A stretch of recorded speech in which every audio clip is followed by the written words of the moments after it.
way, and in a way that did not involve a lot of discussion, I think testifies to the weakness of the state.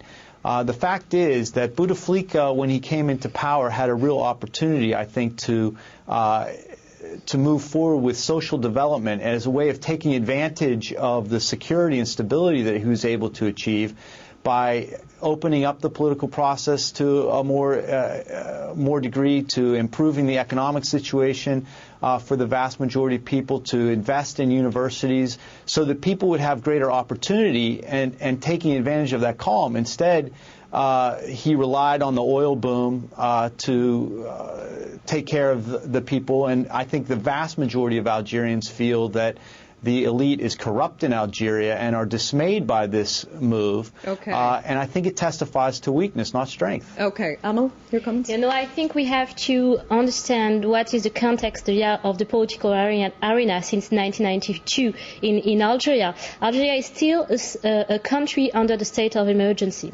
which doesn't allow for pluralistic politics.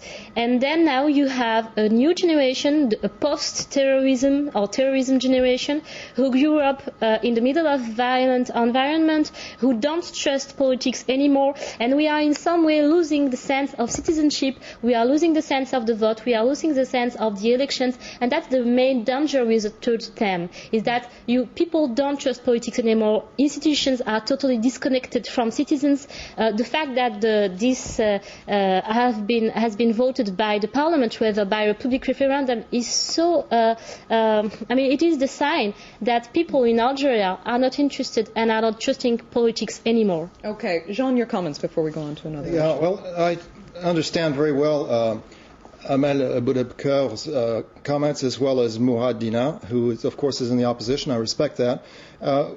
Once again, I draw parallels with the U.S. government. Mourad spoke of a state of emergency in Algeria, making it almost impossible to have any manner of democracy. I wish to say that we in the United States didn't have a state of emergency. We had a state of war that was declared by George W. Bush. During this period of war, no one was allowed to criticize the government because they ran the risk of being considered as traitors.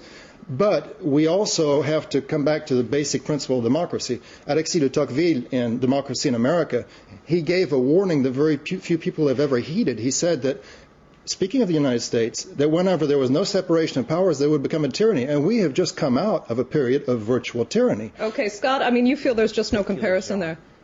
No comparison at all. In fact, the election of Barack Obama proves the point.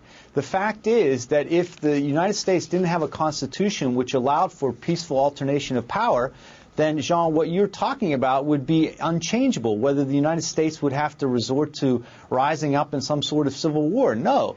Instead, demographic groups, whites, blacks, Hispanics, Asians, conservatives, Democrats, liberals, far-out right-wingers, everybody had a chance to participate, and the majority of people chose Barack Obama as their president. And what I've been amazed by since I've been watching this whole amazing process is the degree to which Americans have rallied around their new president-elect and said, look, we're going to give him a chance. What you're saying, but it came so damn late. 8 years after the damage was done.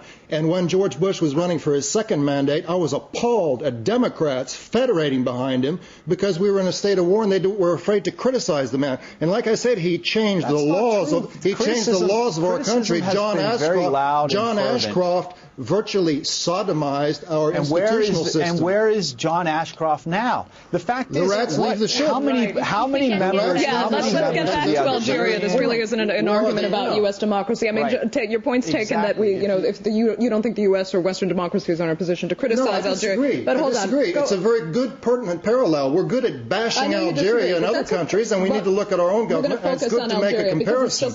We're the only Americans here. But go ahead, Amal, your comments. No, the question actually in Algeria is, are we able to have political negotiation?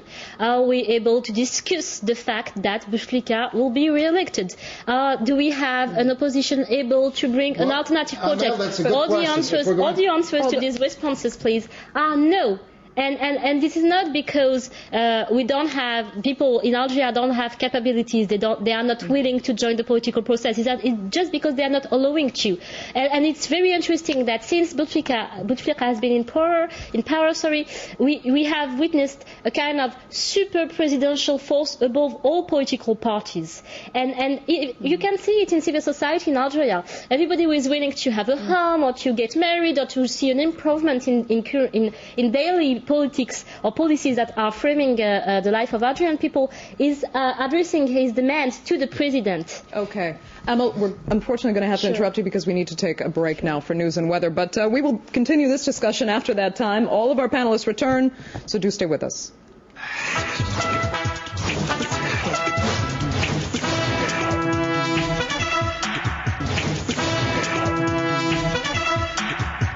Welcome back to the debate on France 24, where we have been discussing Algeria's move to amend the constitution in order to abolish presidential term limits. And joining me again to continue that debate here in the studio to my right, Amal Boubacar, leader of the Islam and Europe program at the Center for European Policy Studies.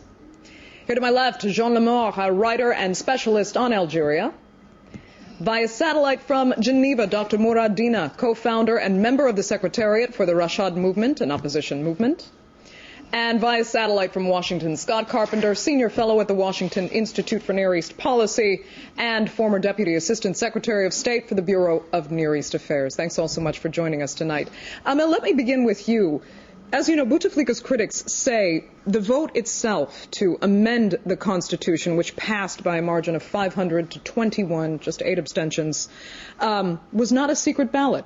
Yeah. It was conducted by a show of hands. Yeah, and that Bouteflika already holds this vast majority in Parliament, and parliamentarians were recently granted a very considerable pay rise approved by Bouteflika. Does that say a lot to you in itself? I mean, why not just hold a public referendum on this very substantive issue? Sure, it's not a problem for Bouteflika to win. I mean, if he's able to bring change, within the regime, because I think that's the real key issue for developing changes in Algeria.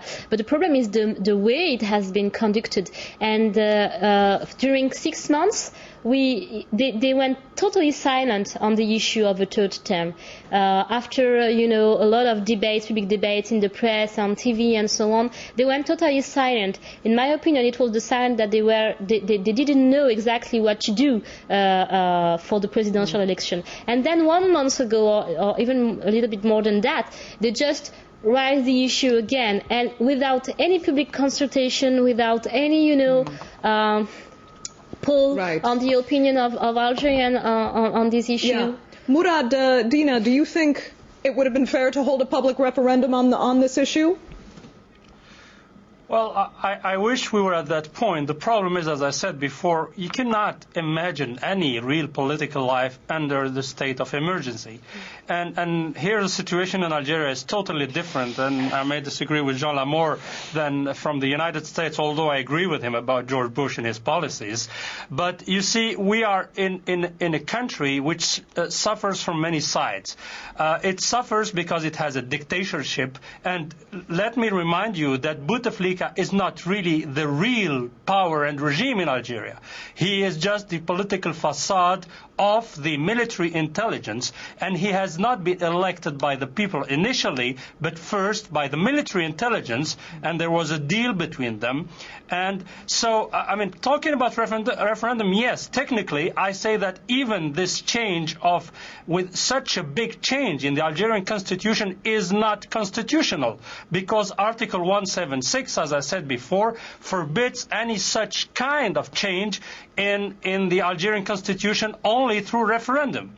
You cannot touch the core of the Algerian regime, the relation between the presidency, creating a prime minister position, its relation to the parliament, and so on. So, but if I may say, just add one thing very important to me, and at least this has a relation to between Algeria and the international political scene, is that it's really something which is striking to see how the Western countries and the European Union would accept something which is morally degrading for democracy in Algeria. That means just accepting such a behavior from a military regime of this kind, and which in itself is regenerating in the long run the terrorism which they claim that they want to avoid. To fight. Right. Sure, yeah. Let me ask Scott if you think Murad's assessment is fair. I do think it's fair. I think that the fact is that Bouteflika has been a creature of the military. That since his time in power, there were some indications early on that he would seek to distance himself, or I know that was the line that many were taking. But it's clear that for democracy to move forward, political openness needs to begin to take place. It doesn't mean overnight change, but it means that there should be a strong indication that the intent of the leadership is to move